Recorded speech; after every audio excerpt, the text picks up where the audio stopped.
Hello, everyone, and welcome to Blogging Theology. And I'm delighted today to welcome back Abu Aaliyah. You're most welcome, sir. Assalamu alaikum. Wa alaikum assalam wa rahmatullah. How are you, Paul?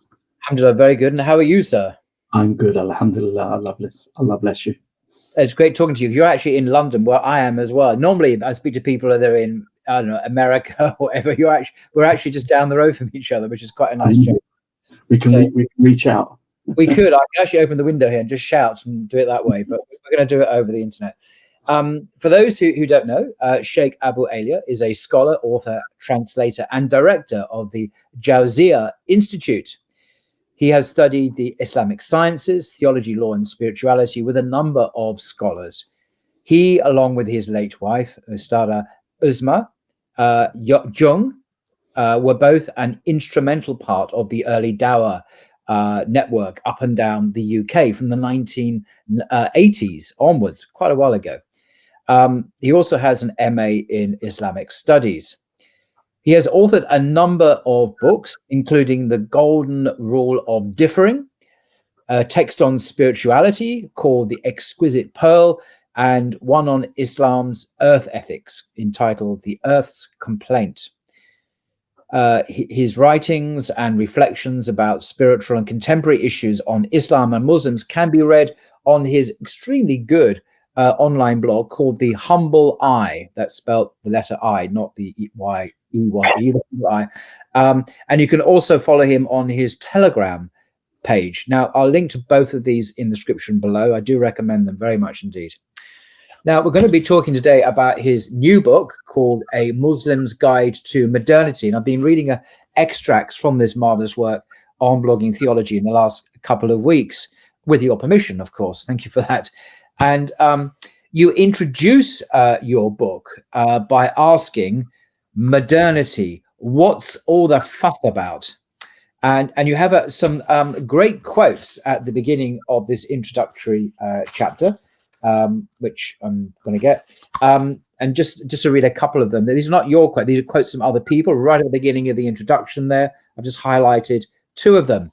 One by a guy called Huston Smith, who's an American academic on world religions. And he wrote, modernity sees humanity as having ascended from what is inferior to it. Life begins in slime and ends in intelligence. Whereas traditional cultures see it as descended from its superiors. I thought that's really brilliant, because traditional cultures do that. They see an Islamic perspective is as well. Perhaps we'll come to that. The things are just getting worse and worse and worse, rather than better and better and better. And there's another quote here from our very own Tim Winter, also known as Abdul Hakim Murad from Cambridge University, who very wittily wrote, "What can modernity tell those who dislike shopping?" What can modernity tell us? Actually, I think it's men who dislike shopping, isn't it? I think women actually quite like shopping. But in other words, I mean, what he's kind of saying is that modernity is all about consumerism, basically. What happens if you're not a consumer nut? You know, what's modernity got to do with us? Indeed. Profound, even though it's quite trivial as well. Indeed. The very first quote by the second quote, beg your pardon, is I think worth mentioning, because I actually feel the second quote, more than any of the others, gets to the nub of the thing. So Yuval Noah Harari, who's an author, who's a historian, futurologist, so he writes, modernity is a deal. The entire contract can be summarized in a single phrase.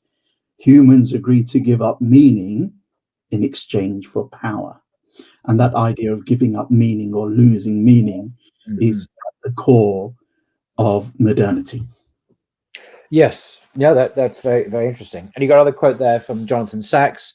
Modernity is the transition from fate to choice. I like that one.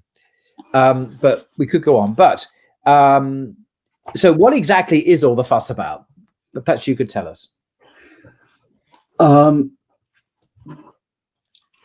So one of the reasons I collected these essays into a single book, and why there is on the Humble Eye blog a section about modernity, which is where the book essentially comes from, is because over the years, in fact over the decades, And I'd have to include myself in this in the 80s and the 90s. If you'd asked me, well, what is modernity?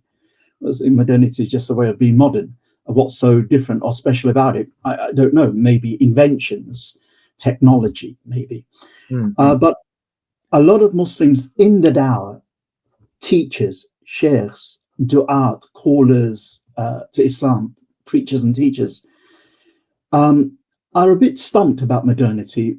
In the Muslim world, likewise, scholars in the Muslim world, what is modernity? It's to do with inventions. It's to do with maybe how we do our economics or our politics. And that actually isn't really the defining feature of modernity. Yeah. Once we make a mistake on understanding the core nature of modernity, yeah, our solutions or our healings then become that defective. I'll give you an example, which I think many of your readers will be familiar with, and I know for certain that you are.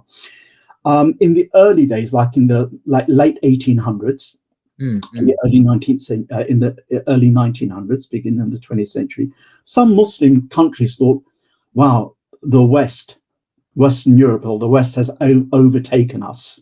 We've stagnated. The solution is we need to modernize our army. We need to turn our backs on the prohibition of riba, interest, usury, and get to a usury-based economy like the West. We need to maybe do more science, or maybe not more science. We need to get more technology, just like the West, and we'll all be okay. And that was to miss what is fundamental to modernity, not which is subsidiary to it. Yeah. So I thought, and many of the brothers, when I would meet some of the brothers, some of my students, male and female students in my classes, who went on to become sheikhs and teachers, generally most of us were stumped about what modernity is. And I thought from the late 80s coming into the 90s, I really tried to get a grip with what modernity is, and it just evolved into essays and articles. Right. And then I realized that I need to make this a mini crusade in helping Muslims, especially the scholars and sheikhs and callers and preachers, to understand that modernity is really, in essence, loss of meaning and a new way of looking at our place in the world as human beings. No longer do we belong to an order that came supernaturally from the divine or any other way that religions described it, but we invent our own lives and our own destinies, and the future is always going to be brighter out there. We didn't descend from something superior. We descended from something totally inferior. We are the superior, and more is yet to come. Of course, what you're saying is absolutely right, I think. But there's a sense of many people in the West as well that, in fact, Western civilization is at a stage now of complete moral and spiritual bankruptcy. It has no vision of life to offer anyone, that it tolerates, indeed, provides diplomatic and military and political cover for the most appalling atrocities and genocides, literally, as we speak. And this is seen by most of the world, the hypocrisy, the two levels of discourse. On one level, we have the language of human rights, of freedom, of sovereignty, of respect, and so on. On the other hand, what we do in the West, which is actually to support regimes, support in every conceivable way, regimes that are committing genocide, literally killing innocent men, women, and children as we speak. And this total clash, this disjuncture, this discontinuity between those two discourses is very evident to the world. And so there's a sense that the West is completely in free fall. It is completely bankrupt and can no longer, we see through the rhetoric, we see through the surface language, as I say, of human rights and so on. And that in its heart, it is extremely ugly and evil. Many people would say it was evil. So even if we say that is absolutely true and spot on, the question then would be, well, how much does that have to do with the concept, the idea of modernity. For whilst double standards are going on, whilst we're applying the rule of international law very kind of stringently on Ukraine and totally absent on Gaza and Israel, for example. Yeah. Well, that still doesn't mean that we are not inventing tech, discovering more deeper science. It doesn't mean that the project of transhumanism shouldn't continue. It doesn't mean the idea of modernity shouldn't continue. That continues regardless of what else is happening in the day-to-day arena of just human actions and endeavorment. Mm-hmm. No, I completely agree. Is in this sense that idea of we will grab power in terms of let's focus on science, let's focus on economy, let's focus on outwardly bettering ourselves, not necessarily spiritually or morally or ethically. That's kind of if you want, but outwardly make life better, more mod cons. And we'll do that at the expense of asking the bigger questions. What is the meaning of life? Is there a deeper purpose? Why is it something rather than nothing? That's really what modernity is. And religiously, the first people religiously to encounter modernity are mainly Christians in the West and Jewish communities in the West. And modernity was a prime reason why Christians and Jews en masse, trickles at first, but then, it became like a floodgate, began to lose touch with their religion. And that same idea, that same challenge is with Muslims today. There are Muslims now who confront the idea of modernity. Well, modernity's attack on religion, modernity saying science is really the answer to everything, modernity's idea of morality, and it kind of makes the Muslim question, especially the young Muslim, question their faith. Yeah. And that's the modern challenge. Yeah. I'm not very keen on the word modernity. It's just my own thing, really. Because if you say the word modern, what does it conjure up? It conjures up the word, it conjures up, science, neutrality, objectivity. It's not bias. It's simply the air we breathe. It's simply natural. It's part of the. It's not clearly identifiable. It's just modern. Is Right. where we're at. So if we take that there, it's true, because then I could say 1,000 years ago, when someone invented the wheel or something, and we didn't have it before, now we have this new invention. It could be said that equally, I'm now living in modern times. So every kind of generation or epoch becomes modern, which is understandable. And that's how we use it in the kind of conventional sense. But modernity is at root a philosophical idea, more than technology, more than the current status quo. It's a philosophical idea. That's what I was going to say. Yeah. Yeah. And that's really how we need to see the word modernity. How we use the word modern in common parlance, in common language. Fine, you've mentioned that. But we're actually talking about a philosophical way of looking at ourselves and the world, which is called modernity. That's and that's why I don't like the word. It's almost the propaganda word that the West uses to present itself as neutral, objective, fair, and natural. It's not biased. It doesn't have a worldview. It's just modern. And I would that's if we park that word to one side. What I would rather call it is, as you've already said, it's a secular worldview, a worldview that deliberately excludes God from its frames of reference. Indeed. It's the outcome of particular Western, the capital W, Western historical trajectory and a genealogy of ideas that we can trace back. We can go back, to the foundations of liberalism, secular liberalism, people like John Locke, for example. I mean, go back to people like Kant, Immanuel Kant, the great 18th century Enlightenment philosopher, author of The Critique of Pure Reason and other works, with the idea of autonomy is another key, I think, a concept in our supposedly neutral, objective, scientific world, is this idea of our autonomy, that the external has no claims on us, that we invent our own worlds, our own, you've already said this, our own moral code. And this idea of autonomy and freedom from any restraint and so on leads ultimately, many would argue, to societal collapse, because we're not really looking at our duties to God, to our families, to society, to the common good, as a matter of obligation. We're very much concerned with our own hedonistic and ultimately nihilistic world, which is my own pleasures. It's kind of a pleasure-seeking morality. And so it's not innocent. It's not neutral, objective, just there.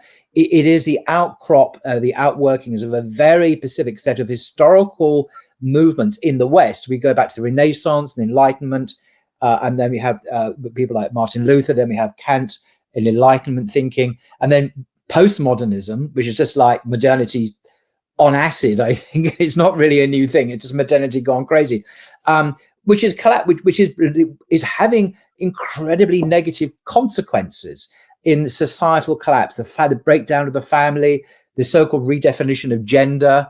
You know, there's no longer just two genders as God has created us. The Quran rightly says that. So does the Bible say that. We now choose our gender. We choose our sexuality and all this stuff. This is all madness. And thus you get Trump, you get the reaction in America, and it's spreading around the world.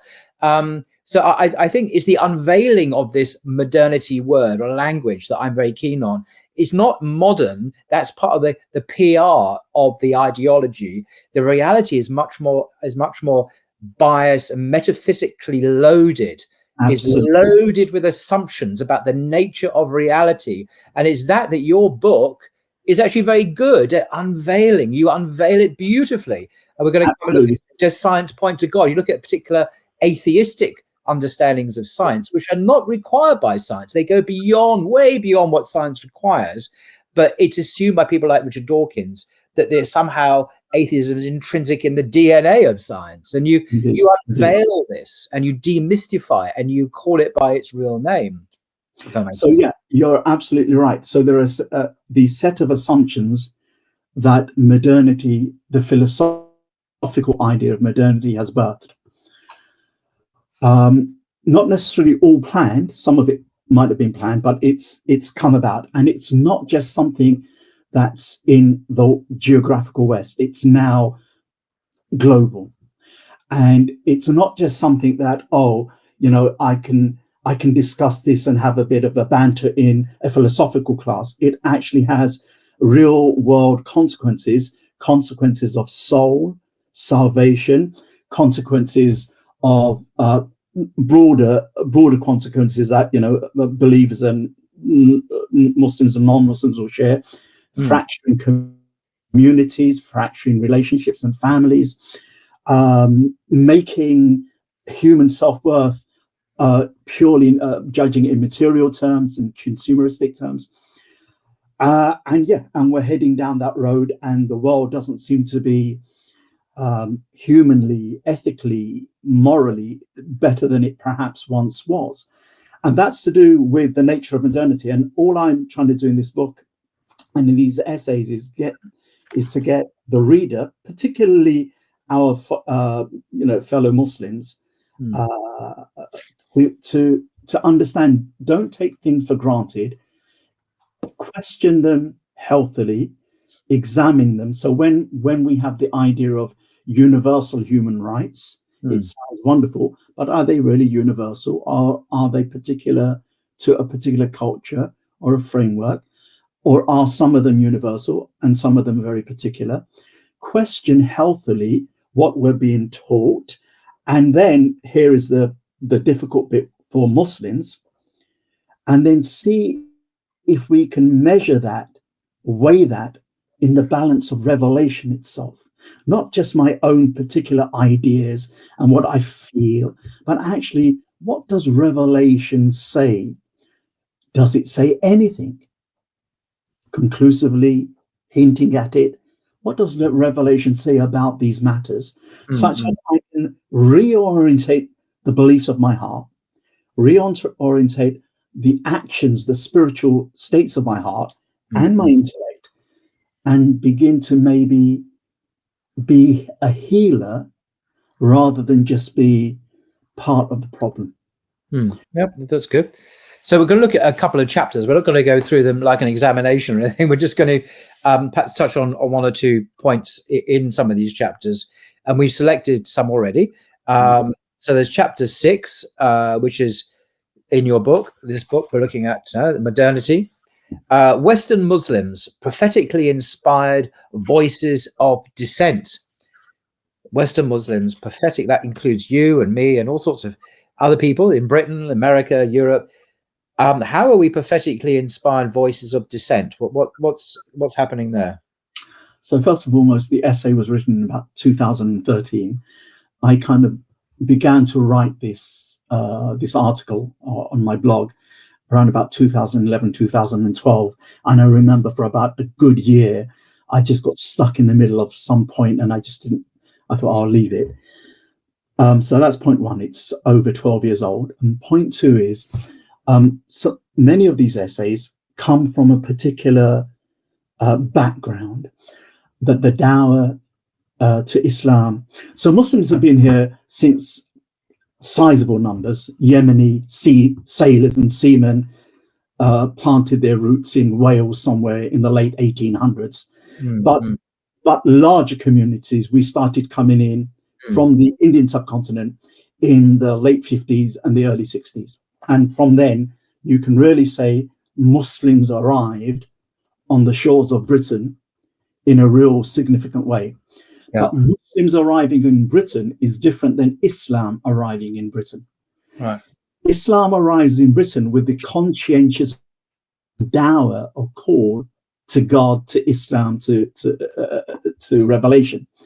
And my parents, who and my in-laws, who came in the 50s and the 60s and settled here, they didn't come as callers to Islam.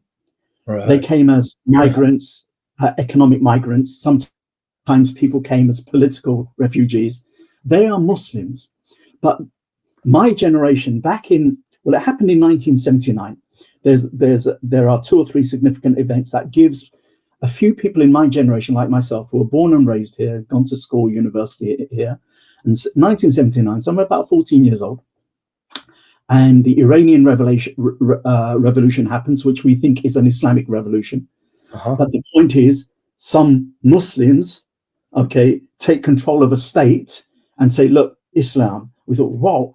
And then the Russians going to Afghanistan in the same 1979 year. And I remember the BBC newscaster reading the word, instead of mujahidun, he called it mushahidun. I never heard the word mujahidun, never heard the word jihad. 1979, who knows much about Islam? And yeah. I just thought these Afghans, their tribal name was mushahidun. My uncle corrected me, saying that it's not a tribal word. Secondly, it's not mushahidun, it's mujahidun. I said, but the newscaster, he said, newscaster doesn't know Arabic. And then he explained to me what jihad was and mujahidun were. Point being is, that was a kind of an awakening. It's in your mind. You're 14 years old. There are the liberal freedoms there. You're growing up, whatever temptations are there. But in the mind, some seeds are being planted.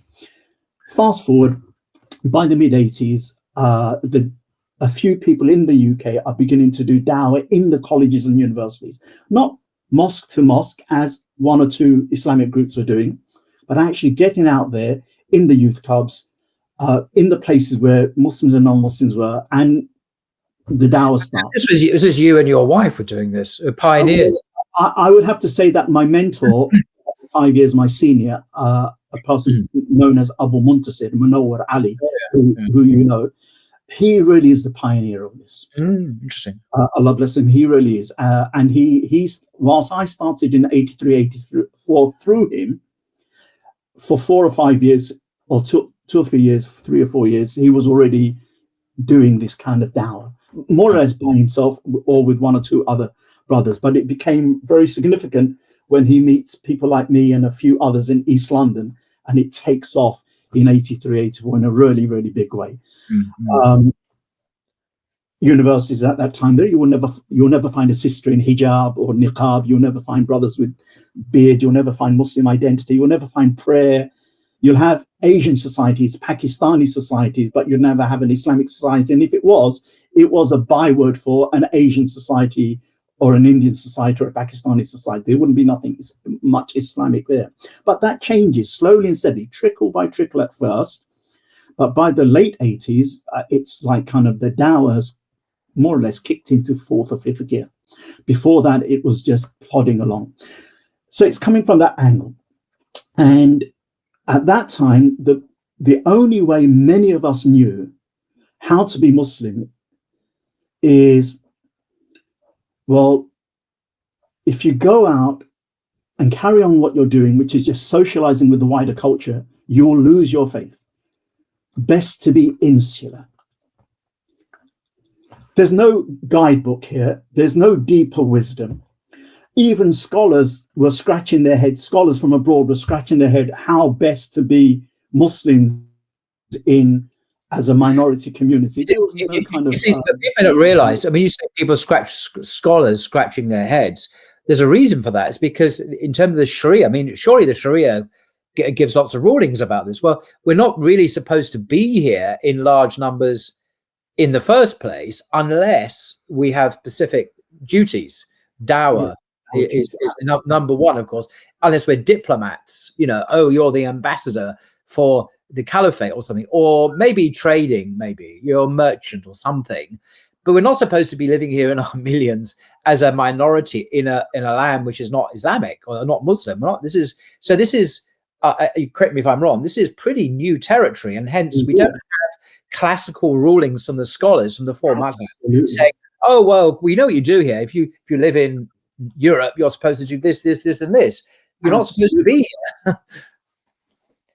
Absolutely. And I mean, there's so much that could be said there, but if we understand where we've come from, if we understand how society and the Muslim place in it has kind of developed, then some of these articles of Western Muslims prophetically inspired voices of dissent make sense. There was a time not long ago, pre-9/11, even up to pre-9/11, 2001, the normal Muslim intuitive response to how to be a good Muslim in modernity, on the whole, was try not to mix more than necessary, because your values, your ethical conduct will be watered down. Quite defensive. And you'll lose your faith. What is the proof of that? Hundreds and thousands of people before you as examples, or thousands of people, right? Now, that doesn't, whilst that might help my faith, I'm now insular. I go to work, I go to college, but more than that, I'm trying to keep into a Muslim space. Whilst that may help my faith, it doesn't help Da'wah. And it doesn't help the fact that we're here to stay and this is home. 9/11 then becomes a watershed moment. And there are a few individuals who are an exception to this. The most notable figure within the Da'wah in the West that was consistently from day one, that's talking about early 80s or definitely the early 90s, who said, look, you know what? There needs to be taking care of our own personal faith. There needs to be a kind of a protection, but at the same time, there needs to be an outreach. And that person was, unsurprisingly, as from your point of view and my point of view, is Shaykh Abdul Hakim Murad, Tim Winters. Otherwise, the norm was we didn't have really that kind of concept. And even when there was Da'wah, it was literally coming out of our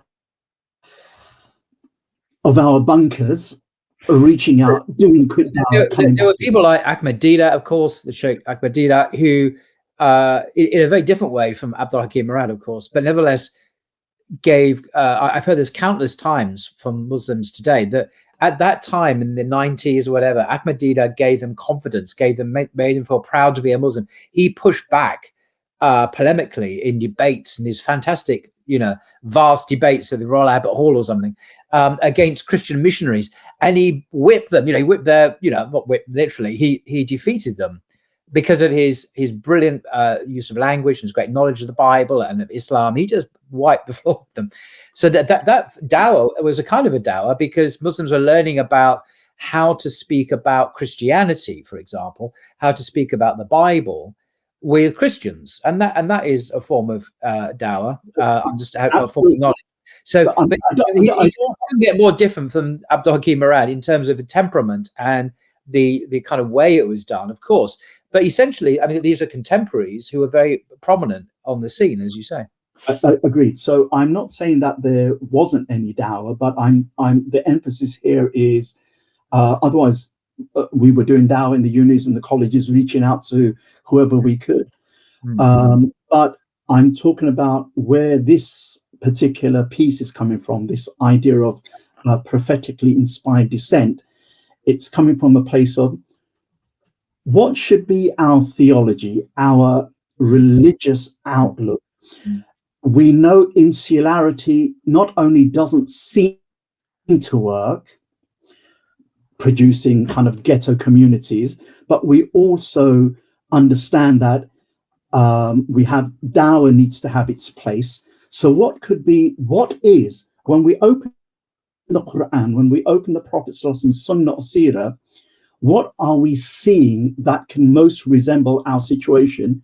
And it is a prophetically inspired dissent from the liberal world order, from the secular order, but with the attitude of being healers and callers to Islam. Now, you said there's healers several times. This is the essence of da'wah. You say you're seeing healing is the core message here?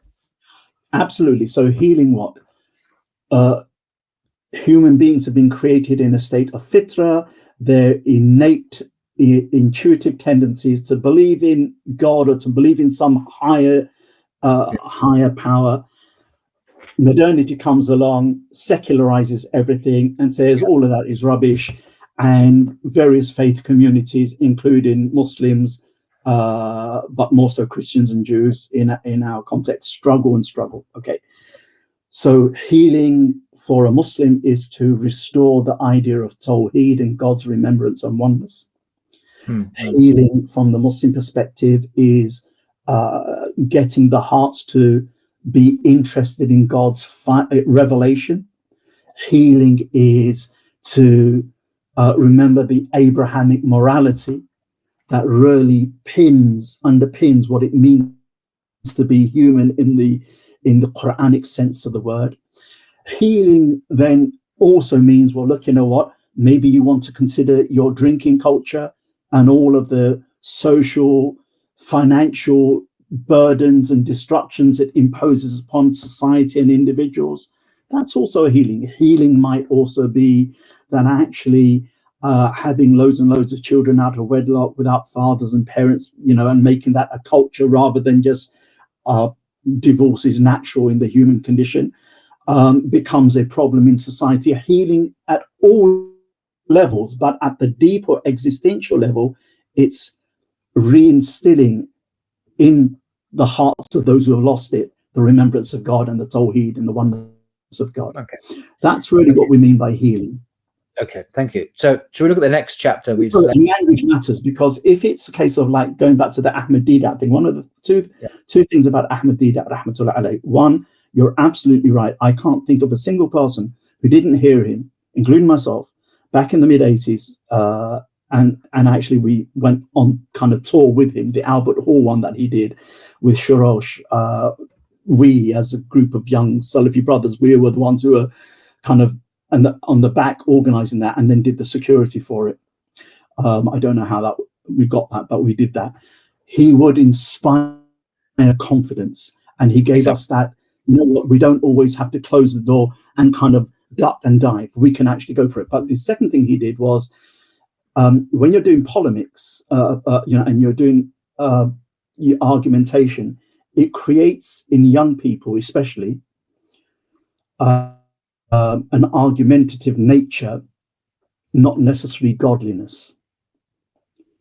And if that goes unchecked and unbalanced, then what you get is people doing da'wah, not just argumentatively, aggressively, very hostile, but actually you're not doing da'wah with the prophetic concern for human welfare.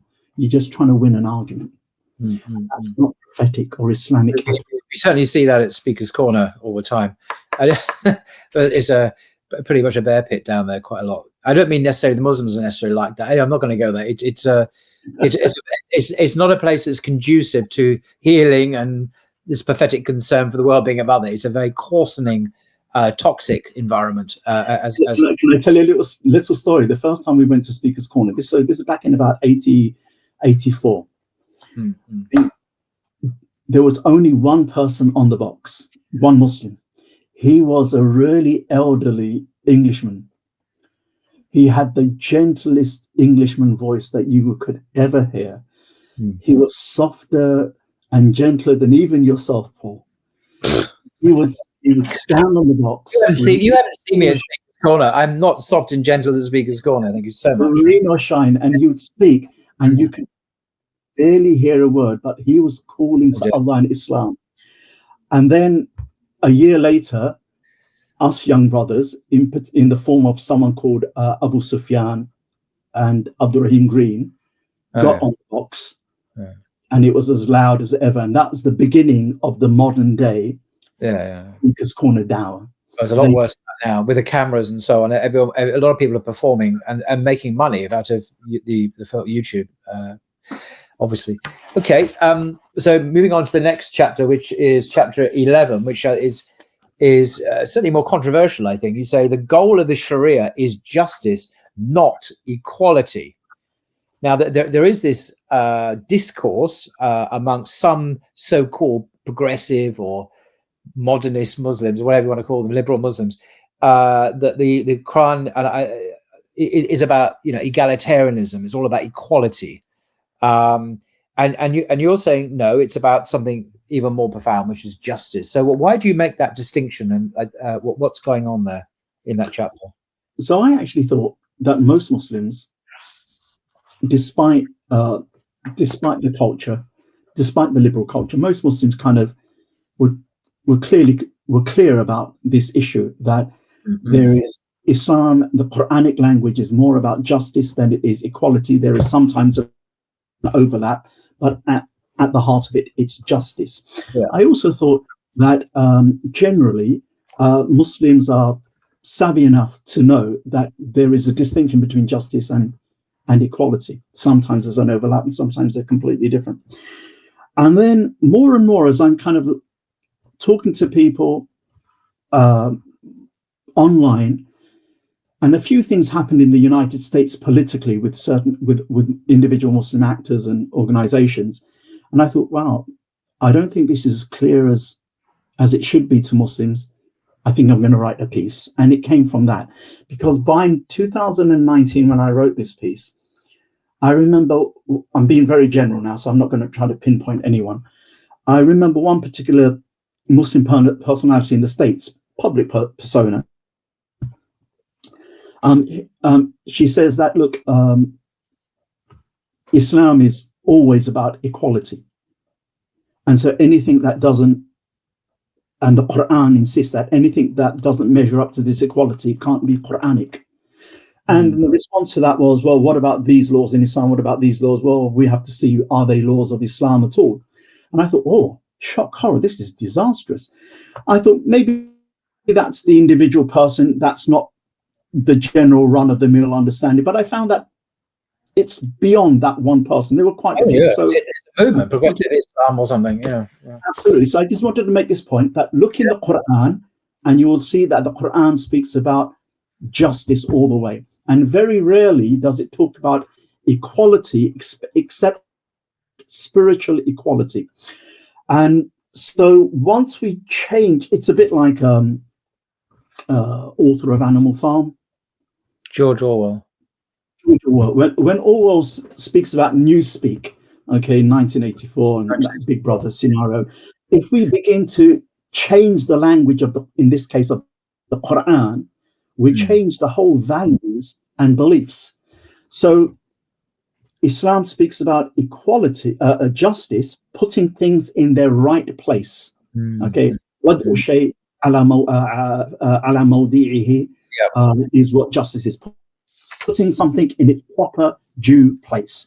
Yeah. And sometimes that amounts to equality, and sometimes it doesn't. So classically speaking, I know it's a bit difficult now because of so many different factors, but just from the Quranic point of view, the male, the husband in the family, in the relationship, is required as an obligation by Sharia to provide, and the wife is not required to provide a single penny for the upkeep, the maintenance of the house, the children, the marriage at all, even if she's a millionaire. She may do so, and Muslim women have done that throughout the centuries. If they are wealthy enough, they too contribute. But by a legal obligation, the Sharia says no. But by a legal obligation, the poor man or the rich man or the poor husband or the rich husband has to, as an obligation. This idea that Muslim men don't earn and they'll just be on the dole, and some wife will support them and they'll just go online and drink coffee, is just not an idea of man. So the Quran says when it comes to inheritance, men have 2 portions, 2 shares, and women have 1. All right. That is not equality. That is justice. All right. And it's justice. Why? Because men have to spend on family, children, and maintenance. Women have no obligation. If they choose to, they do it by their own volition. That's it. Modernity has kind of changed a lot of that, and we need to kind of consider that in the light of the Quran. But I'm just saying, as an example, this is not just. Likewise, parents' rights are not the same as children's rights. I mean, this is quite it's quite interesting because the Universal Declaration of Human Rights has so many rights for so many peoples. It doesn't have a single right about parents. And yet the Quran puts duty and kindness to parents just underneath Tawheed, worshipping God alone, in at least 2 verses of the Quran. Worship me and be kind and dutiful to your parents. Literally what after. Parents' rights, and we understand there are abusive parents. Islam has some teachings about that. But parents' rights are higher than children's rights. There's no equality there. There is justice.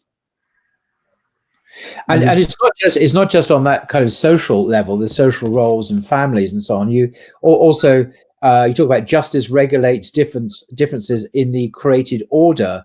For example, the Quran says, "Is he who is a believer like he who transgresses? They are not equal." Quran 32:18. Again, we read, "Not equal are the people of the fire and the people of the garden.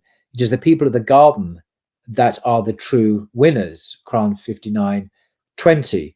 And then you also go on that there are verses that speak of distinctions in gender roles, functions or natures, and the male is not like the female. 3:36. So you get these differences between these. Some of them are functional, some of them are ontological. You know, the difference between believer and unbeliever is pretty basic, isn't it? And they're not the same. They're not equal. But in our modern secular liberal world, everyone, the modern secular liberal world doesn't care about these distinctions. It doesn't care about value or meaning or truth. It's simply an empty vacuum, it's an empty hole. But of course, that's not what human beings are like. And people have faith, they have God-given revelations on. So liberalism can't give us even a way to live in its own terms, let alone, you know, supplying us with truth. So we need revelation to live successfully.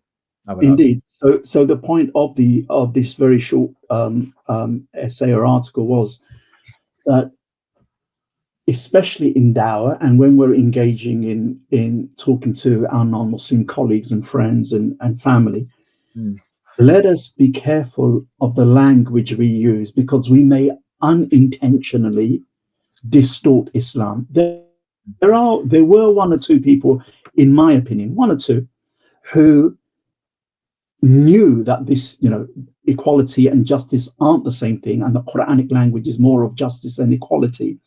But to win kudos in front of non-Muslims for political reasons. But most people weren't like that.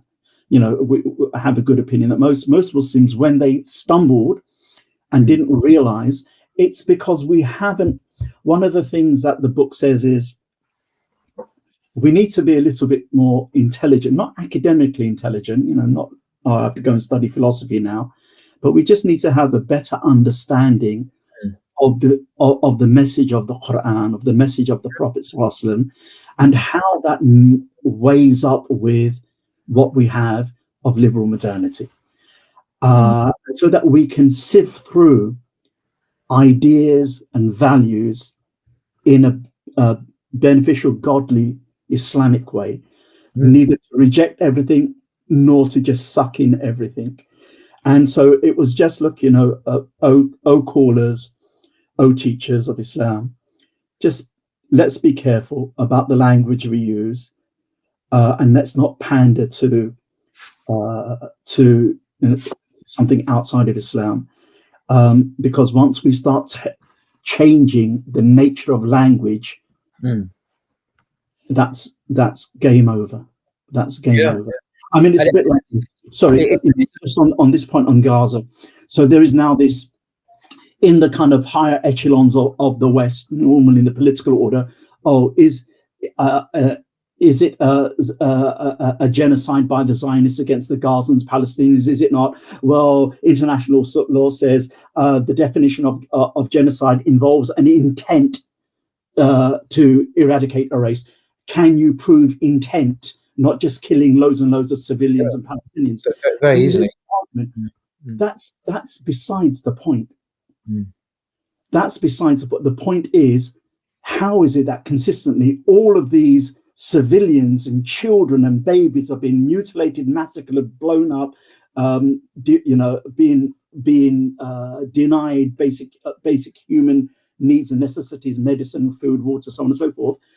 Whatever you call that, it's absolutely unacceptable.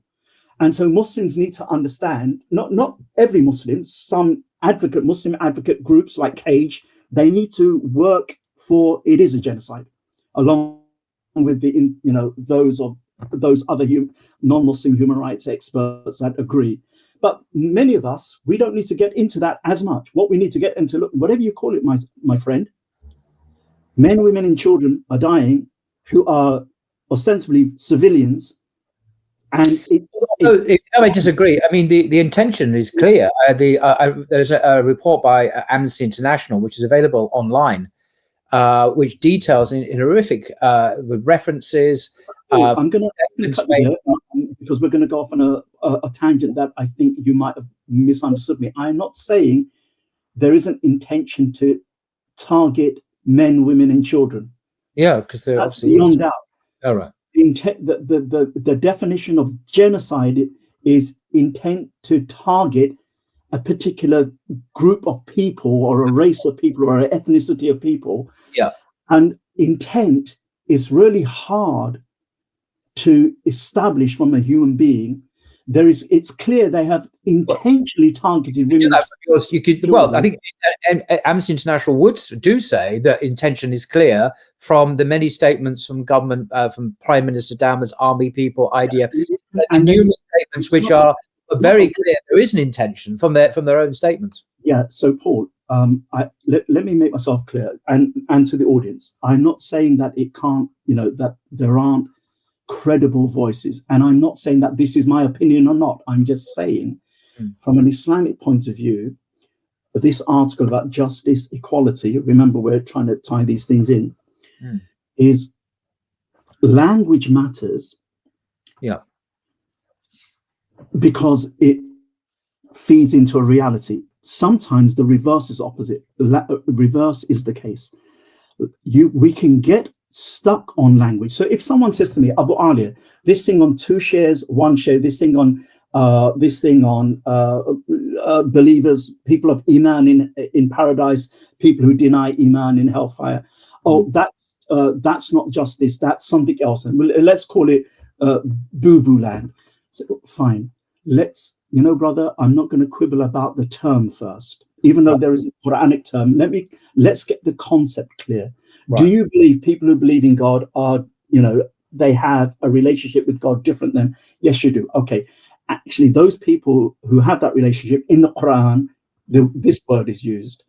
Hopefully he'll agree to it. If he doesn't agree to it and being stubborn, at least he agrees to the concept. Likewise, genocide.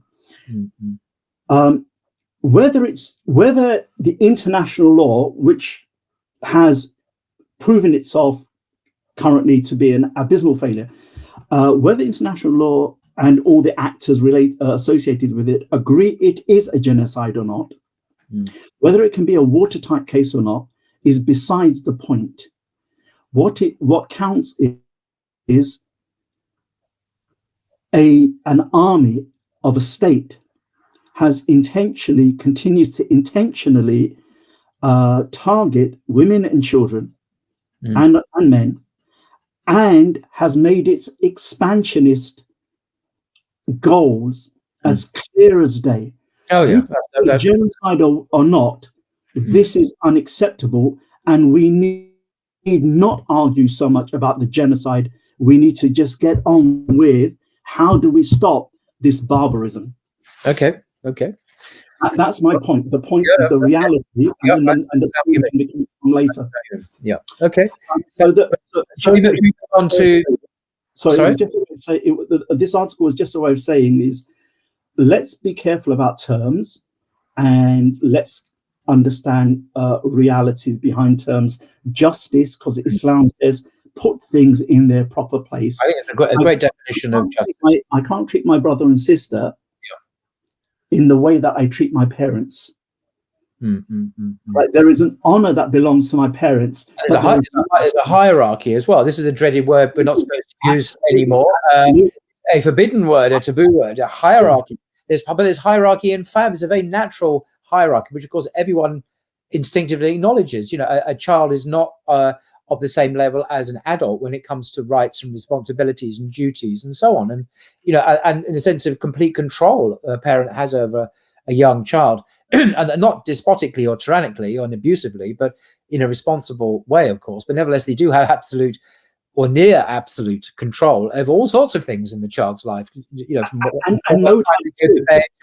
What they eat, what they wear, what they watch on TV, whatever. So, and no doubt still the liberal fear that hierarchies breed tyranny and whatever. There's always that possibility within human beings. You can't deny it. But hierarchies are not only natural in some cases, but they're also divinely revealed. As far as Muslims, they're healthy, positive things when they function well, which is how they should do. With the guidance of Islam, you can have a very positive, Anyway, so we try to restore the good in hierarchy, not dismantle them. Because dismantling is anarchy. Yeah, exactly. So there has to be a balance between throwing the baby out with the bathwater, to get rid of the bathwater, to keep the baby, literally and metaphorically, perhaps. Moving on from babies to something else. Chapter 47, a very interesting chapter indeed. You've entitled, "Does Science Point to God or Atheism?" Now, I noticed when I read this, I thought it's slightly not out of date, but slightly as a debate that has changed since you wrote this. And I think you wrote this in a long time ago. I don't know what year it was. I can't tell from what you've written. But the debate seems to me, I read an article in the Times. I did a video about it, actually, about a week ago, about so-called Generation Z, as they say in America, or Generation Z, as we say in England. Obviously, young people. And unlike their older folk, older generations, very, very few of them are atheists now. And atheism is basically dead as a dodo for like 90% of Generation Z people. These are 18 to 24-year-olds, because they've seen through it. It's an empty, nihilistic, meaningless philosophy, which doesn't in any way give them anything profound to live by, nor is it in accord with the mysteries of the universe, which disclose something which is more than just matter, material processes, and so on and so on and so on. And apparently sales of the Bible, a particular version of the Bible, a youth edition of the Bible, ghastly idea, but anyway, are increasing exponentially in the last several years. So because people, Generation Z or Z, are turning to, not all of them, but a lot of them are turning to the Bible, which in a sense is a very positive thing, or we may disagree with what some of the Bible says, but at least a lot of the Bible is very spiritually connected and helpful, I think. So, but your article written some time ago wouldn't have known about this recent development, but it still has profound things to say about the nature of science itself and the way it's been abused or misused by atheists even today, of course, because Dawkins is still around on X. He's still spouting his stuff. He's not disappeared quite yet. Wow. So, mashallah, Allah bless you. You more or less articulated what I would have said about this. That I'm not quite sure how relevant it is today, but it is an interesting read. But I'm not quite sure. Once upon a time, again, this is coming from a background.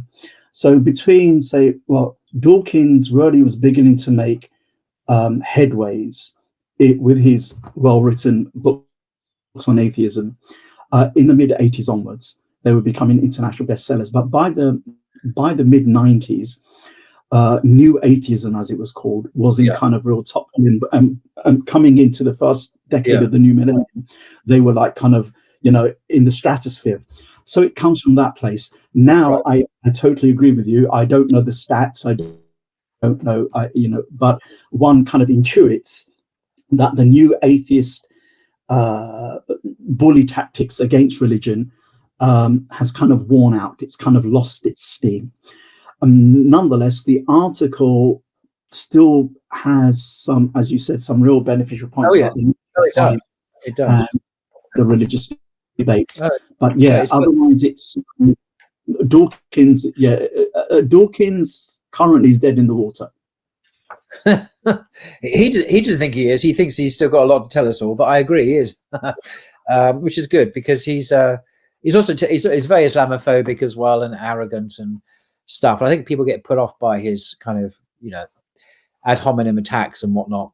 So okay, we'll step over Dawkins. The article you've written which is obviously in this book, The Muslim's Guide to Modernity, is still worth reading because it talks about more deeper issues to how we understand the nature of science and does it really justify atheism? The answer is no.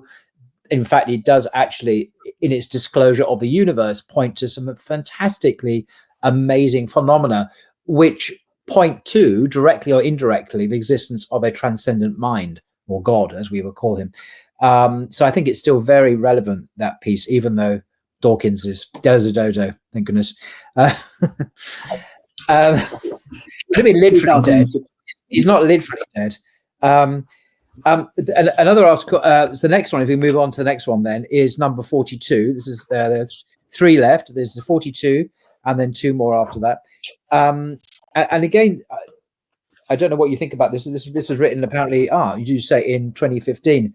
It's titled, very interestingly, The Hijab, the Niqab, and Islam's Shield Maidens. Shield Maidens, one word.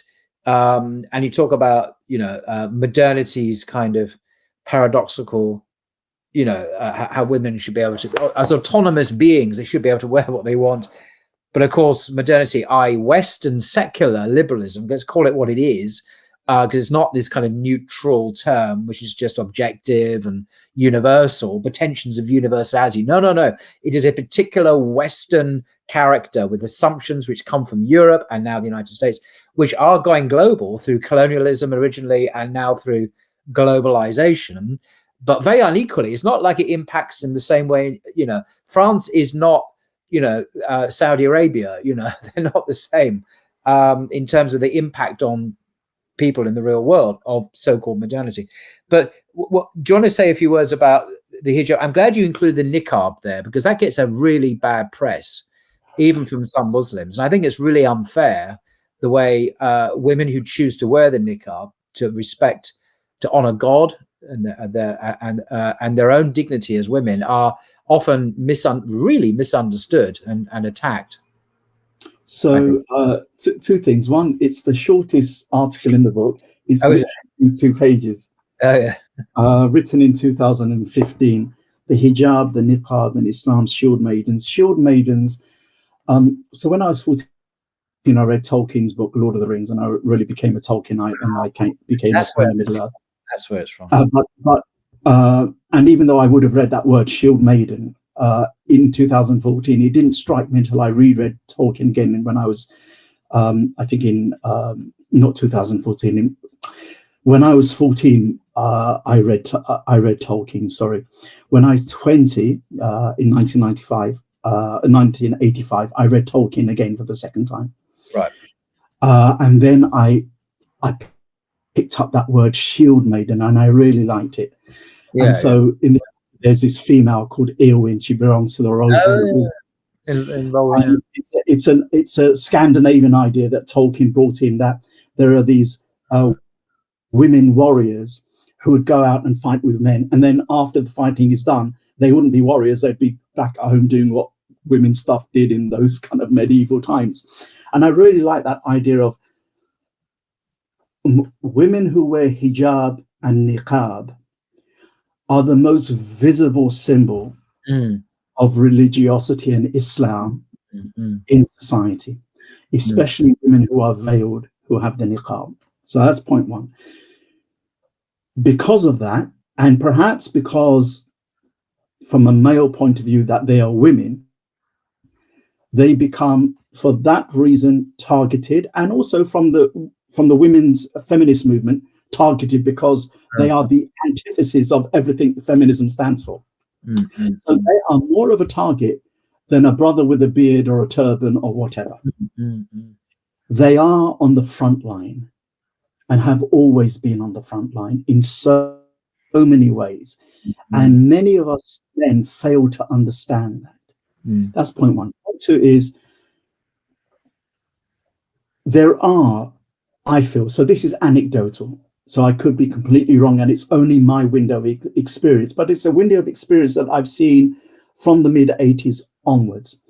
It can happen between intra-women debates, and it can happen across the two genders.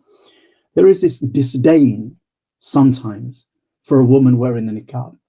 You and I may, and I'm just being hypothetical here, you and I may think that the wisest course for a Muslim woman in post 9/11 Britain is just to stick with the khimar, the headscarf, and not the veil, because it might put off people, it might do this, it might do that. And that will be a legitimate view, and it will be something that Islam can easily countenance, because there is a legitimate view, as obviously you know, and most of your listeners know, that the face veil isn't an obligation, it's a recommendation. But there is equally a legitimate classical view that the face veil for a woman, the niqab as we call it, or the full veil, is an obligation.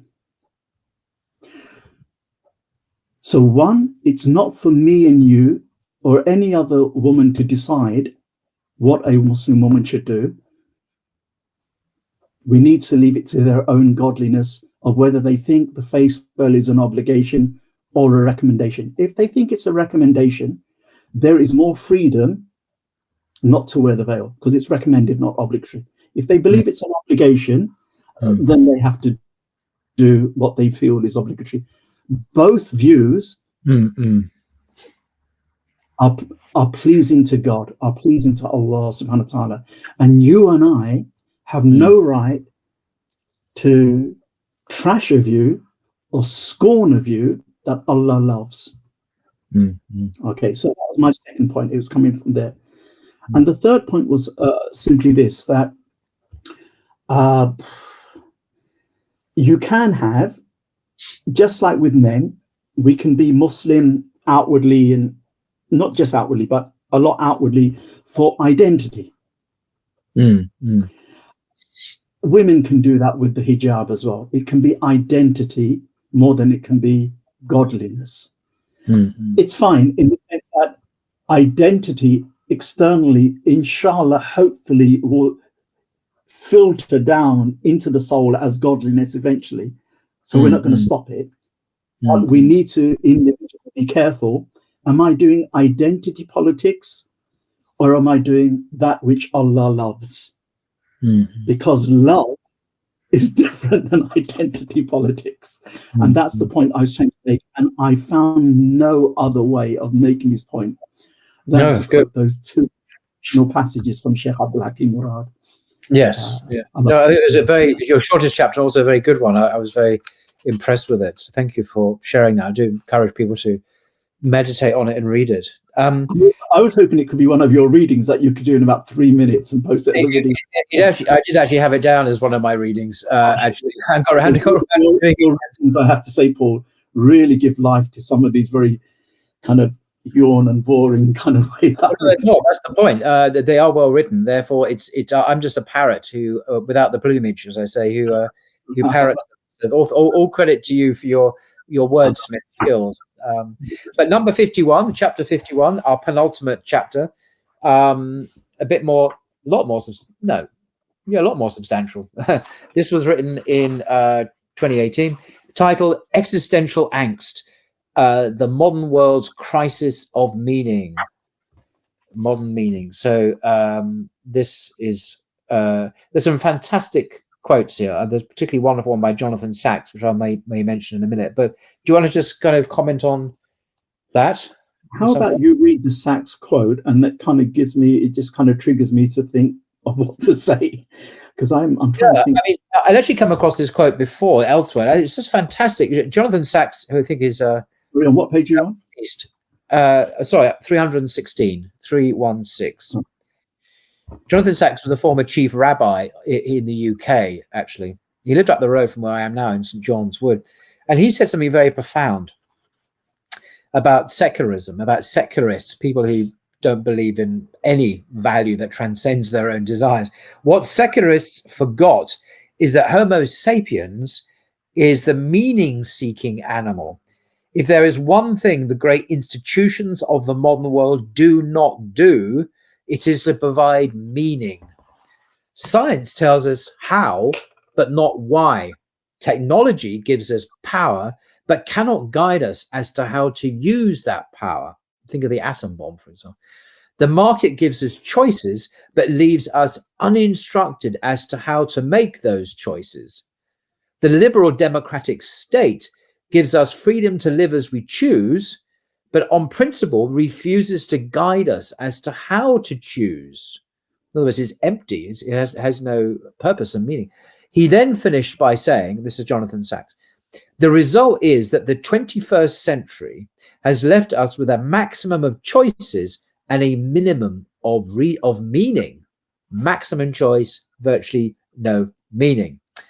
For as beneficial as these institutions might be, he wrote, they do not and cannot answer the three questions every reflective individual will ask at some time in his or her life. Who am I? Why am I here? How then shall I live? So that is from his book, Jonathan Sacks, Not in God's Name, Confronting Religious Violence, published in 2015, actually. He's now passed away. Well, I like that because it really got to the heart of the matter. Why secularism ultimately fails, because it doesn't give us purpose and meaning. It gives us allegedly freedom. Well, the one freedom it doesn't give us is something Abdul Hakim Murad mentions in one of his aphorisms or maxims. He says, we do not have the freedom to be traditional. It's the one freedom we don't. Indeed. I remember that one. We have no freedom to be traditional. And you try and tell a sister wearing a niqab she has freedom in a liberal democratic society, like France, like Germany, like Italy, like Austria, like Switzerland has just banned it. There's very little freedom. There's more freedom here in the UK than many of these countries.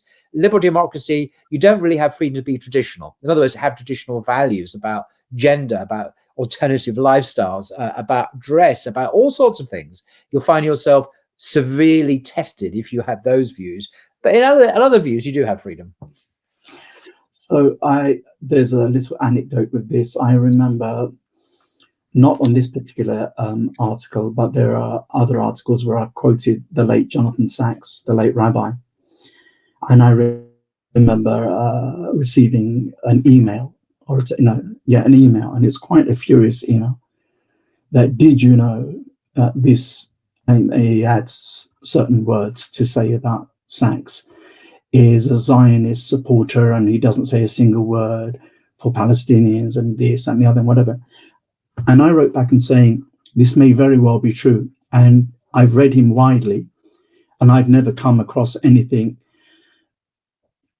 explicitly supportive of Palestinians. I've never seen a single word in criticism of the Zionist state of Israel from Rabbi Sachs. Nonetheless,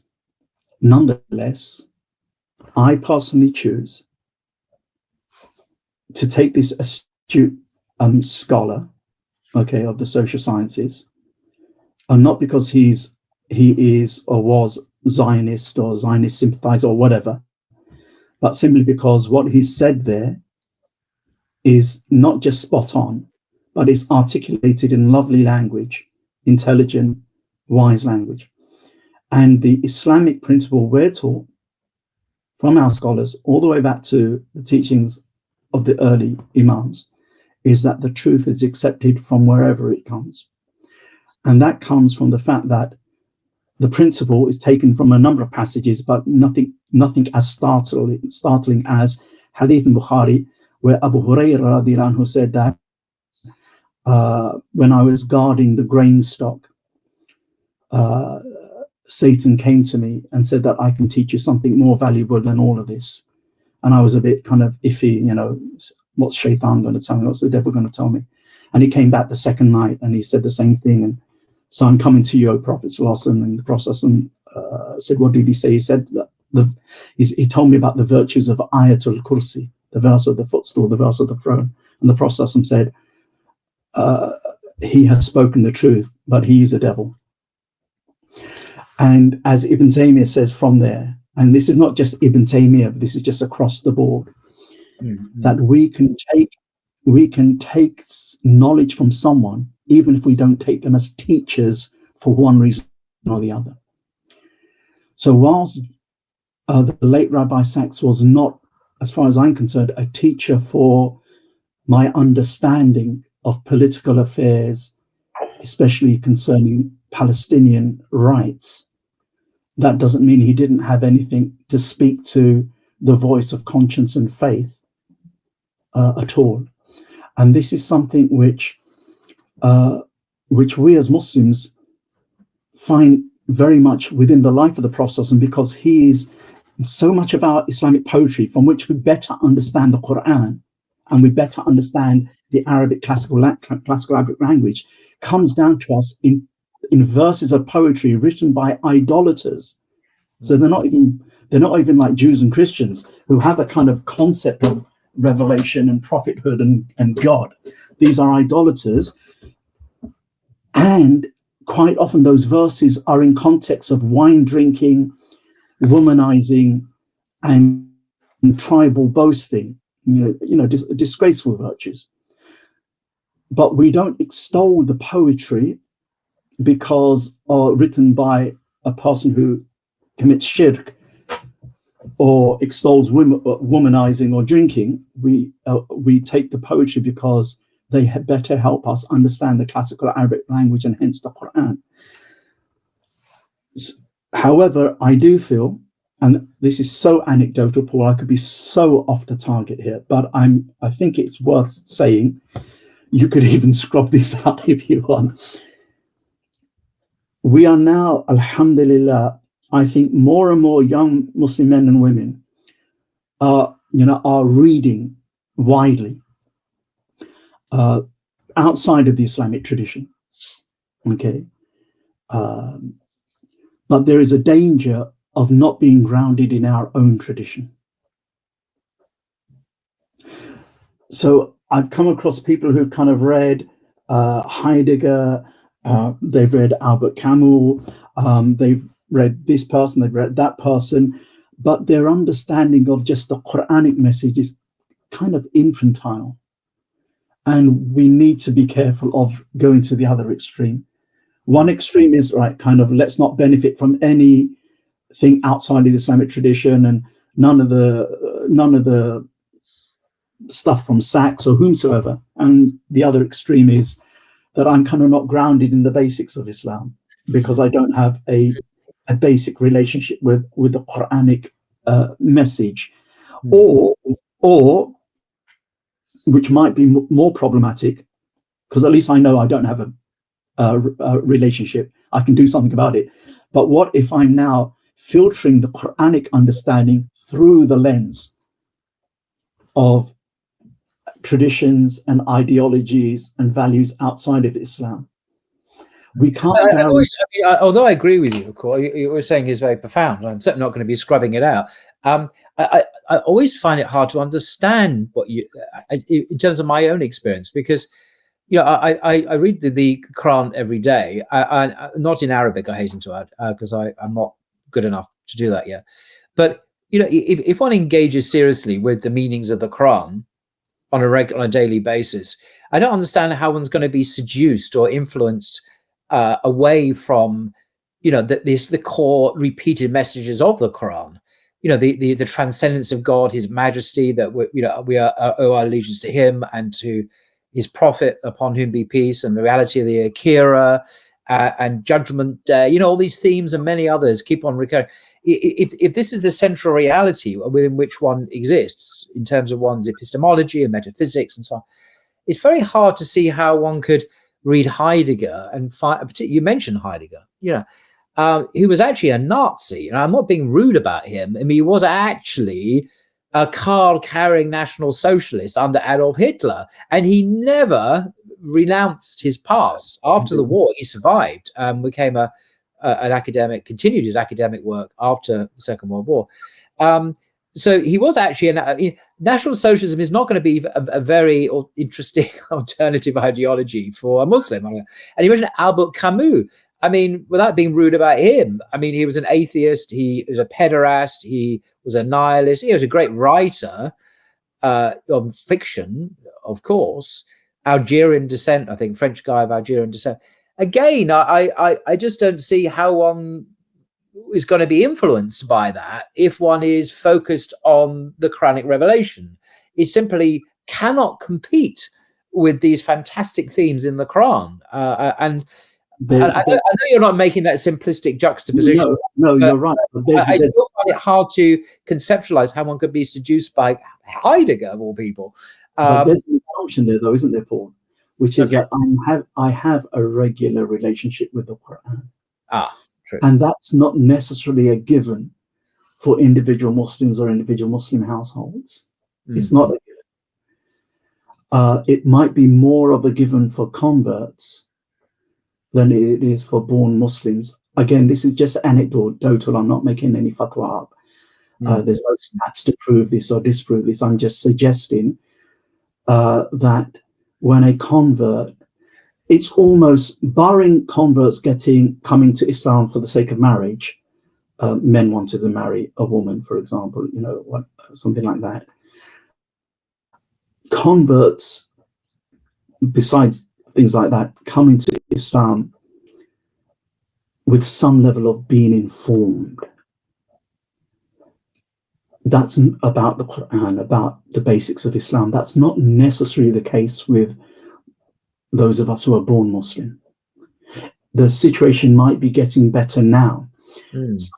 A young Shaykh, a 21-year-old Shaykh, Allah bless him, he really inspired me at the beginning of Ramadan because, being a bit old, I think algorithms, social media, our algorithms are always going to be distracting.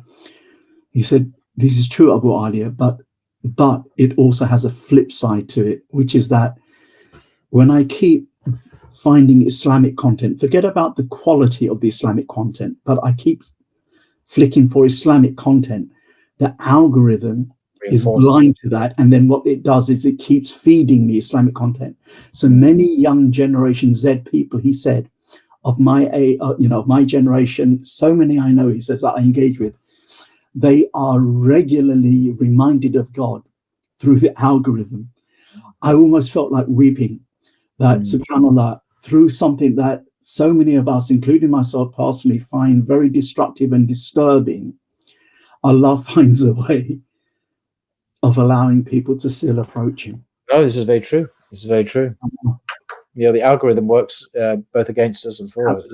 So young people today are having more Islamic content thrown at them. That's not just young people, I mean, I had that same experience as well. Yeah, absolutely. I'm just right.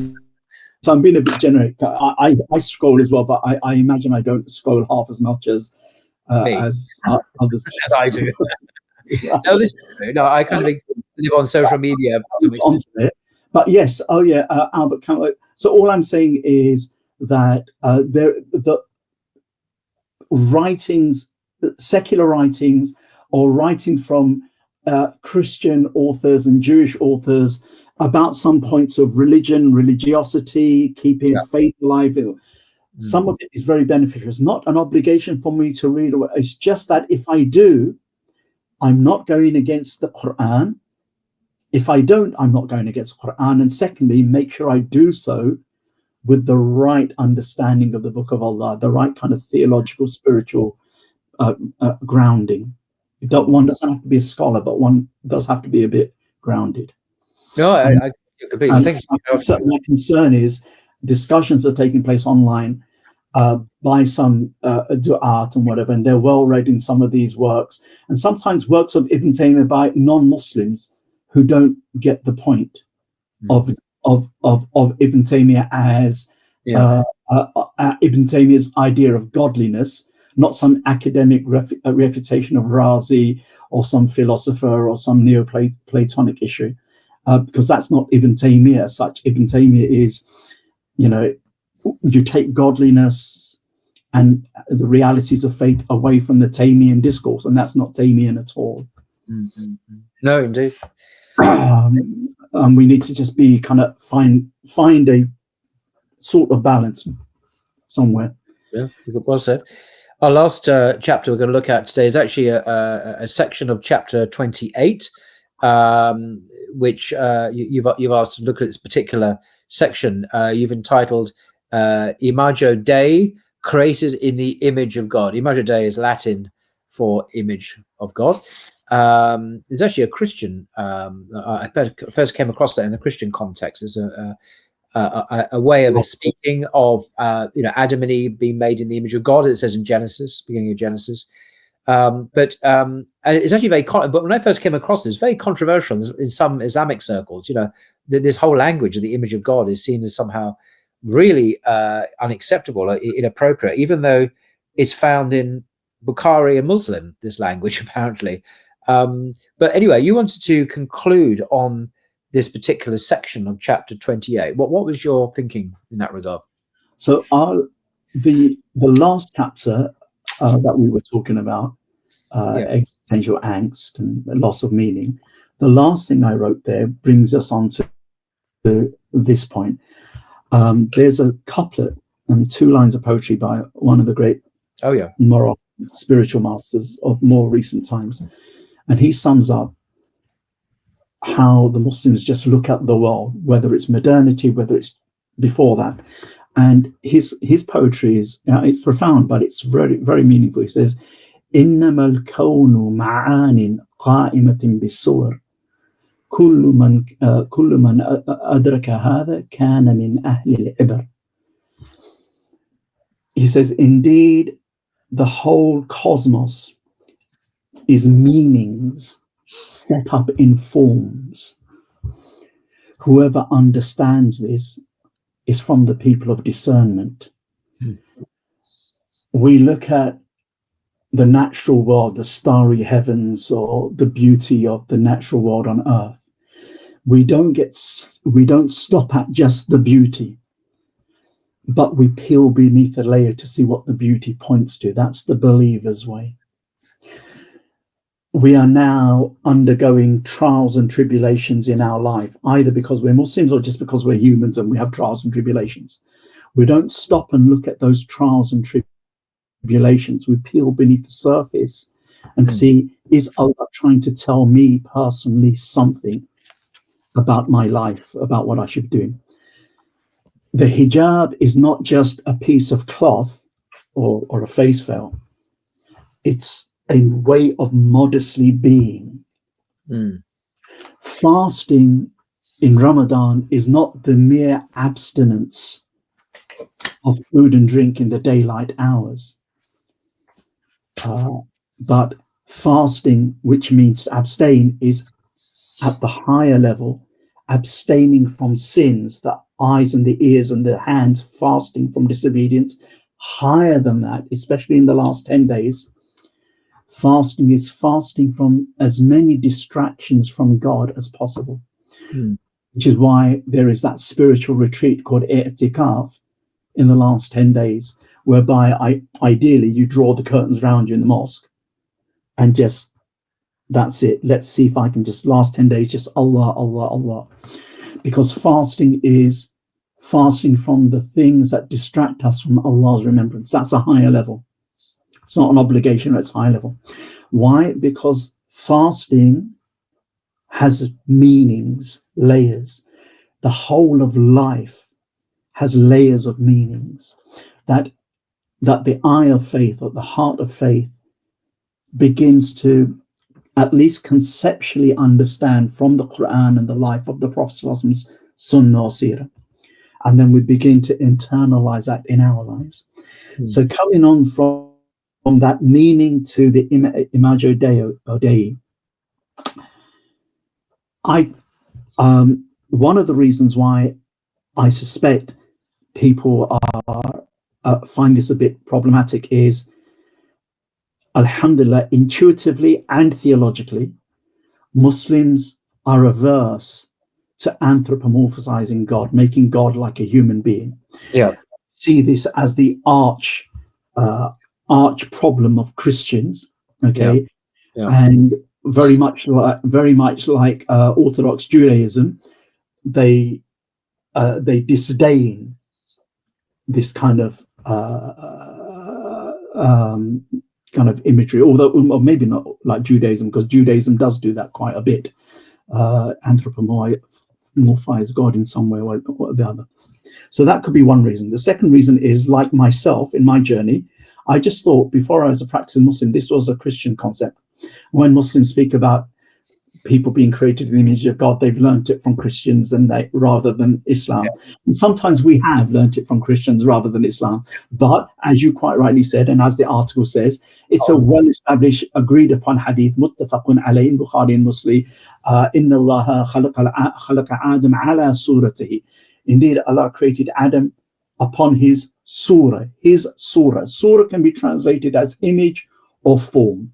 It can be translated as other words, but in this context, one of those two words is closer to what is intended, image or form. Yes. So two things. I'm going to dispense with one of them. First one that I'm going to dispense with, the word his image. It can be his with a capital H, the image of God. Yes. Or his image, that the hadith has in context that one Muslim slapped another Muslim, and the Prophet said, don't slap him, don't slap on the face, because Allah created him in his image, meaning he created the person you slapped in your image and in the image of every other human. Let's leave that reading. It's a legitimate reading, but it's not the dominant reading. The dominant reading is his, as in Allah's image. Allah created Adam upon Allah's image. So the discussion is, obviously it's not like a nose and a beard and a mustache and some benign figure up there in the sky, a benign old man that is God. We don't believe in such anthropomorphic things about Allah subhanahu wa ta'ala, na'udhu billahi min dhalik. So what does it mean? The scholars debate, and there are three opinions on that. The safest opinion is just leave it as it is and don't question it and just move on to the general meaning of the hadith, which is that's the early opinion, was it? The earliest perhaps opinion of the scholar. It's the earliest attitude. It's the issue of imrar. Leave it as it came without asking how. The other dominant opinion is his image, meaning that Allah has certain names that at the human level we share, not at the perfect divine level, but just as a name that we share. So Allah is merciful, we can be merciful. Allah is all-knowing, we can be knowledgeable. Allah is forgiving, we can forgive. So those kind of names that we can share, the more that we have our share of those names at the human level that Allah has in divine perfection, then that's the way that the potential in us that we have, that's how we're created in God's image. And that's a very dominant opinion amongst the classical scholars. But the point of it was just to show that not so much, what does it actually mean, but the essence of every human being, Muslim or not Muslim, There is a type of sanctity within the human creature, not enough to get them into paradise because they don't have faith, iman, but still, as the Quran says, وَلَقَدْ كَرَّمْنَا بَنِي Adam, Allah has honored humanity. There is an honor of being born into the human race, and a sanctity that Allah has created. And so in our da'wah and in our being Muslim, if we keep that at the forefront of our minds, when we reach out to the other, the non-Muslim, my neighbor, the talk that I give to non-Muslims in university, the discussion I might have at work with my non-Muslim colleagues, there are so many ways of giving da'wah. When I reach out, I'm reaching out with two things, or with two things in mind. That this is the Adamic form created in the image of God. There is something about him or her, okay, that God has made sacred, and I need to enhance that sacredness with iman, with them becoming people of faith, people of la ilaha illallah. It's interesting, although what you say is absolutely profound and grounded in the facts. How can I put this? It's going to sound slightly off, but it really is how I see it. In my experience, as you have said several times, just my own subjective experience, what you've articulated is actually a very Christian, let me finish before I need to caveat what I'm saying, is a very Christian way of putting it. But by which I mean, I have heard this way of putting it from Christian theologians and Christian writers many, many, many times over the years. It's very rare to hear it on the lips of Muslims, and yet what you articulated is thoroughly Islamic, and it's rooted in revelation. It's there in Bukhari Hadith. You know, I mean, this is the gold standard of reliable Hadith from the Prophet himself, upon whom be peace. So there's no question that it's Islamic, that it is from the revelation. It's just the way I've experienced it. Maybe I've had a very distorted experience of Christianity, of Islam and Christianity. But that kind of discourse about how, you know, honoring others because they're made in the image of God, it is a very common Christian theme. In those very words, I very rarely hear it amongst Muslims, and yet it's there in our sources as well. And I'm just commenting on that. Maybe it's me having a very atypical experience, and maybe everyone else has had a much more, balanced and informed experience. But if I didn't know who you were and I just heard your voice saying that, a Christian saying that, as a Christian theologian saying that, I wouldn't in a million years thought as a Muslim saying it. And yet it is completely Islamic. There's nothing you've said that's not based on an orthodox, correct understanding of the Quran and the Sunnah. So one of the things, and I am guilty of this in my journey, for sure. Allah forgive me. But one of the huge obstacles we have even now is that so many Muslims they speak about the religion and reject things that have a basis. Ibn Taymiyyah has a really nice saying about this. It's almost as if he's speaking to us in our time. He says, sometimes when two people argue, and one person rejects a particular notion and the other one affirms a particular notion, so often he says that the truth lies in the middle, but both of them are guilty of rejecting a part of the truth, and it's not permissible to reject any part of the truth. And therefore, before you discuss, understand the terms that you're using so that there are no cross wires, and understand what revelation says about it before you affirm or deny. So going back to me, even though I wasn't very vociferous about it, but when I used to hear people saying, yeah, we're created in Allah's image, I was thinking, oh, he's gone to Sunday school. He's gone to church teachings. And it's not that I would hate this person or anything. This is before I was even in Dawah. This is like in the 70s or 80s, early 80s. But it turns out to be an Islamic concept. The error lay with what? With my faulty understanding, with my narrowness, not with what was being said. We need to always make sure that we are affirming or rejecting things based upon sound knowledge and sound understanding.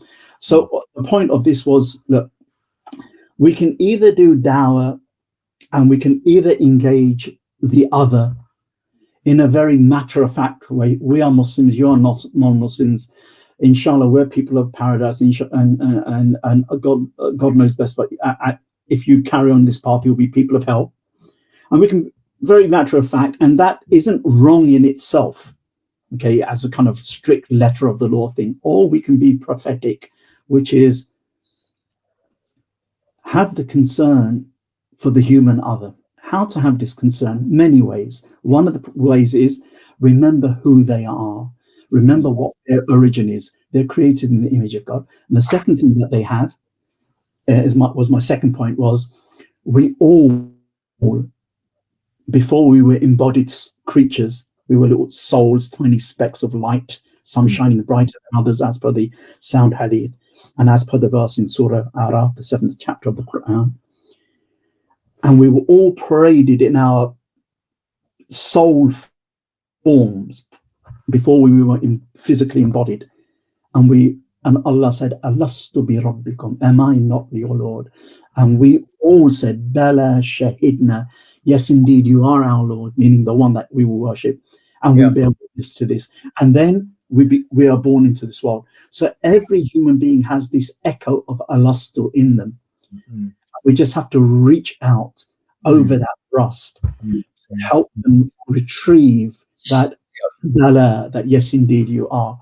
And when we remember the sanctity of the human form, created in the form of Allah, in the image of God, and the Alastu that echoes in the soul, our concern for human beings and retrieving the remembrance of Allah in their hearts can become more prophetic in the way we do things.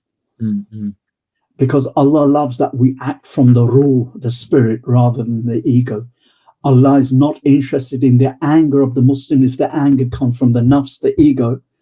But Allah loves anger from the Muslim when it comes from the ruh, the higher part of him or her, the spirit, or as we say. Mm-hmm. And there's a huge difference. And the Islamic teachings of the Sunnah are always geared not to just business and the lowest level. It's there to aspire to higher beauty and spiritual heights. The Sunnah doesn't do mundaneness. It does profundity, because Allah created human creatures to be profound, such that even angels scratch their head. Mm-hmm. And of course, Shaitan refused to prostrate for Adam because of that. He was beneath his dignity. How could he possibly do that? So in his arrogance. And also he thought in his intellect that outwardly, what am I bowing to clay for? Not realizing the rule that Allah suffused in him is the thing. وَنَفَخْتُ فِيهِ مِنْ رُوحِي, and we infused into him of our spirit. Not a part of God, but some quality, created quality that Allah puts in us that helps us to know Allah in a way that not even angels can know Allah. Mm-hmm. And the prophets are the best manifestations of that knowing and of that ruh. And we aspire to that. And Ramadan becomes the lesson. Ramadan is the lesson of the ruh, that I'm not just going to fast from food and drink, but I'm going to fast from disobedience. I'm going to do my prayers regularly. I'm maybe going to try to recite more Quran. I'm going to try to better my relationship with my spouse or my parents or my neighbor or whatever. And if I can, especially in the last 10 days, I might ask Allah to help me step up in gear a little bit and remember him even more, because divine love is what hearts have been created for, and anything else is just kind of not being fit for purpose. Well, that's what the book. It contains all that kind of stuff. The index helps the reader to pick out. There's an index. I didn't notice that. But yes, I really love. I mean, I know I've said it before. I know you've done the English understatement thing, but honestly, you breathe life into my articles, mashallah. It's giving credit where it's due, which is I'm articulating your articulation, your vocabulary, your words. But don't we now firing back at you? But don't we, when we listen to a Quran recited, think, Subhanallah, that is such a beautiful recitation. But in the end, they are the words of Allah. They're not His words. True. So it does matter the way that words are read. They can have I think my writings are having a profounder effect through your videos than they will just as a book. Inshallah. Well, that might be a good place to conclude. Thank you very much, Shaykh Abu Aaliyah, for your profound work, your scholarship, and your humanity as an individual made in the image of God. We're both holding the same thing. Yes. I will link to it, as always, in the description below, along with your online blog, The Humble Eye, and also you can follow him on Telegram, on his Telegram page, and I will link to those in the description below, along with a link to the book, as always. Do get it, do read it. Sorry, correct me if I'm wrong. The chapter on justice or equality, did you not do that as a short video a few years back? Yes. You see, the thing, I do have a complaint, a criticism actually of this book, which I was too polite before to mention. I'm no longer going to be polite. Your chapter 11, the goal of Sharia is justice, not equality. You're right. It still is, I hope, on the Humble Eye blog. But in this book, you have butchered it. You have taken out most of it, and you've given a shorter version than the original article. And I know that because the article is actually quite long, and it contains amazing hadith. You really have condensed and shortened it. Now that's fair enough, I guess, because it's already quite a thick book. Indeed, really, that was my concern. Glory was in the original unabridged article on your blog. So I do recommend, folks, you look up The Goal of the Sharia is Justice, Not Equality on his original blog and read the whole thing, which is a much more systematic argument and full of wonderful comments and hadith and analysis, which is missing. I forgot. I actually thought that was the article. I didn't remember that I'd done that. But it would have been for size. It would have been for keeping down to size, because there were 60 articles. Originally, there were 100 articles. It was just unreadable. Oh, of course. No, I'm being a little bit tongue-in-cheek here. But nevertheless, do read the full article, folks. It is even richer than the one that's in there. And it's actually quite a powerful argument. It is a very long article, actually. I can see why it was edited. Would you do me the honor of reading the back cover where Dr. Yahya Burt sums up? Because when I read his summary, his blurb for my book, I thought, subhanAllah, he's just hit the nail on the head in a way that I don't. Of course. Circle Sharif's. Sorry. Oh, we have a. Have we frozen? We have. Have we frozen? No, we've unfrozen, which is ironic because it's the hottest day of the year in the UK so far. It's ironic we should have a freeze. Anyway, Dr. Yahya Burt says on the back cover, this is obviously a recommendation, Circle Sharif's, which is yourself. I'm not going to go into the name issue, but it is the same person. 60 wide-ranging essays provide waymarkers for the faithful Muslim adrift in Western modernity. The essays are models of brevity and lucidity, and they chart a sure course through modernity's choppy waters, striking a middle path between tradition and reason, isolation and assimilation, repose and action, and conservation and change. It can be warmly recommended to anyone seeking thoughtful and relevant answers to living authentically as a Muslim today.